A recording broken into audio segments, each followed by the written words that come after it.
Hashtag Ancient America, hashtag Indigenous Heritage Month, hashtag Did You Know, Thoughtful Face. On this day, November 25, 1829, enslaved black man who escaped University of North Carolina targeted for re-enslavement. For decades, the University of North Carolina had an active slave leasing program, whereby the university leased hundreds of enslaved black people to students for a fee. On November 25, 1829, after a black man escaped the university grounds and sought his freedom, rewards were issued to effectuate his recapture and re-enslavement on UNC grounds. Through this slave leasing program, UNC engaged in the active trafficking of enslaved black people, by collecting fees from students to lease enslaved black people back to them. Students paid a yearly fee in their tuition directly to the university for the labor of enslaved black people. The university maintained contract agreements with plantations and local enslavers in Orange and Chatham County, as well as the university's employees, trustees, and presidents, who leased black people they enslaved to the university. Consequently, through this trafficking program, UNC not only increased its revenue, but also enriched local enslavers. Until 1845, students from families who enslaved black people were permitted to bring enslaved people with them to campus. After 1845, the university prohibited students from bringing enslaved people to campus, but still authorized students to pay the university to lease enslaved black people on campus. In 1860, 464 black people were enslaved for the benefit of students, faculty, and employees at UNC.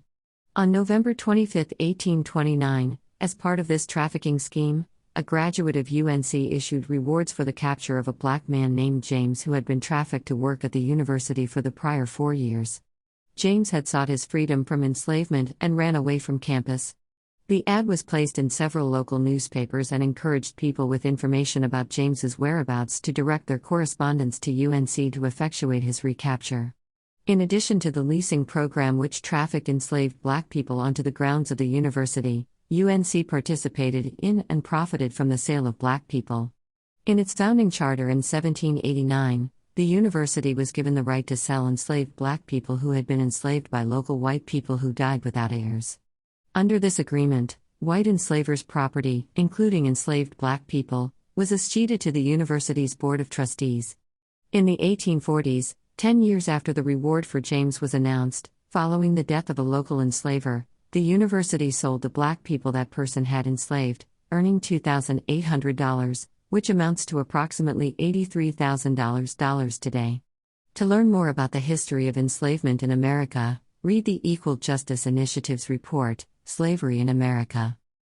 Related to unknown source, news article announcing enslaved runaway James, ban off from the university. On the night of the 20th instant, a Negro man by the name of James, who has for the last 4 years attended at Chapel Hill in the capacity of a college servant. He is of dark complexion, in stature 5 feet 6 or 8 inches high, and compactly constructed, speaks quick and with ease, and is in the habit of shaking his head while in conversation. He is doubtless well dressed, and has a considerable quantity of clothing. It's presumed that he will make for Norfolk or Richmond with a view either of taking passage for some of the free states, or of going on and associating himself with the colonization society. It is supposed that he has with him a horse of the following description: a sorrel roan, 4 feet 6 or 7 inches high, hind feet white, with a very long tail, which where it joins the body is white or flax color. A premium of $20 will be given for the apprehension of said slave. The subscriber would request anyone who may apprehend the boy to direct their communications to Chapel Hill. S.M. Stewart. November 24. 08 to 3 Watts. The editors of the Petersburg Intelligence and Norfolk Herald will insert the above 3 times and forward their accounts.